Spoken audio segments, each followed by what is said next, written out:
College के लिए घर छोड़ना रोमांचक होता है, पर हॉस्टल के बंद कमरे अपने कई राज छुपा रखते हैं। मुझे भी कमरा मिला था, रूम नंबर 203। मुझे नहीं पता था कि उस कमरे में मुझसे पहले भी कोई रह रहा था, कोई जिसने वे कमरा कभी खाली ही नहीं किया था।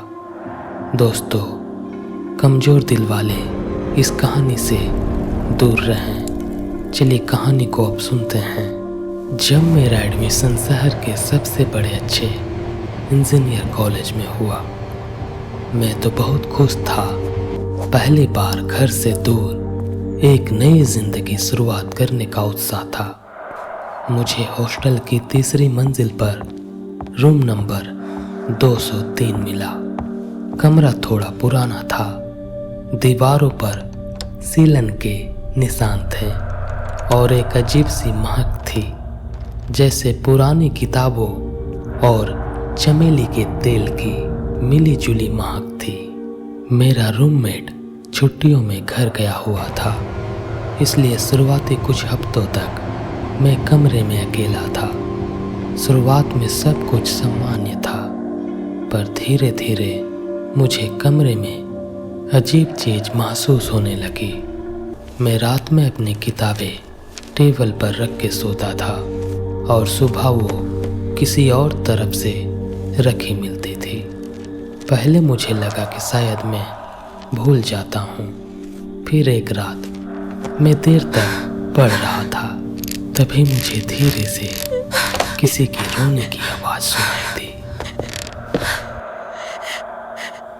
आवाज़ इतनी हल्की थी कि मुझे लगा शायद अगले कमरे से आ रही होगी, पर ऐसा अक्सर होने लगा, खासकर जब भी मैं पढ़ाई को लेकर बहुत तनाव में होता था। एक दिन मैंने यह बात अपने सीनियर से मजाक में कहा दी।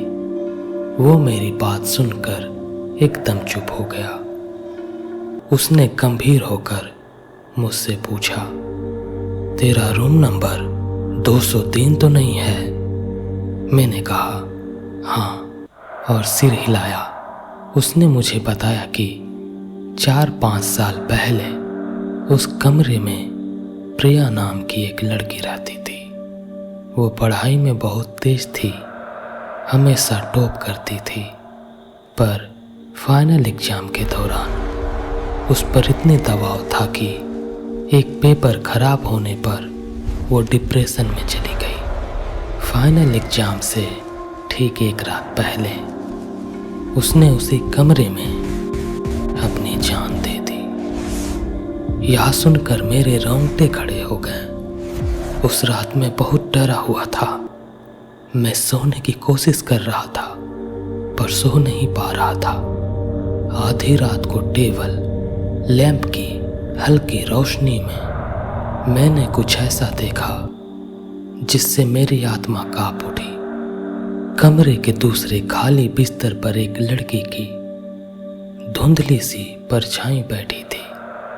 उसका सिर घुटने में था और वो धीरे धीरे रो रही थी। मैं डर के मारे चीखना चाहता था, पर मेरी आवाज़ हल्के में ही फंस गई। मैं हिम्मत करके अपनी आंखें जोर से बंद कर ली। जब कुछ सेकंड बाद आंखें खोली तो वहाँ कोई नहीं था। मैं समझ गया था कि वो प्रिया थी, जो किसी को नुकसान नहीं पहुँचाना चाहती थी। वे बस अपने दर्द में अपने आखिरी पलों में फंसी हुई थी। वो रोने की आवाज़, वो किताबों का हिलाना, शायद वो आज भी अपने आखिरी एग्जाम की तैयारी कर रही थी। अगले ही सुबह मैंने वार्डन से बात करने अपना कमरा बदलने के लिए कहा। आज भी जब मैं उस हॉस्टल के गलियारों से गुजरता हूँ और रूम नंबर 203 का बंद दरवाज़ा देखता हूँ, तो मेरे कानों में वही दबी हुई रोने की आवाज़ गूंजने लगती है। कुछ कहानियाँ इमारतों के साथ हमेशा के लिए जिंदा रह जाती है। दोस्तों, अगर आपको यह कहानी अच्छी लगी हो तो हमारे इस चैनल को like and share and subscribe जरूर करें। मिलते हैं किसी नेक्स्ट वीडियो में, तब तक के लिए अपना ध्यान रखें। हर हर महादेव।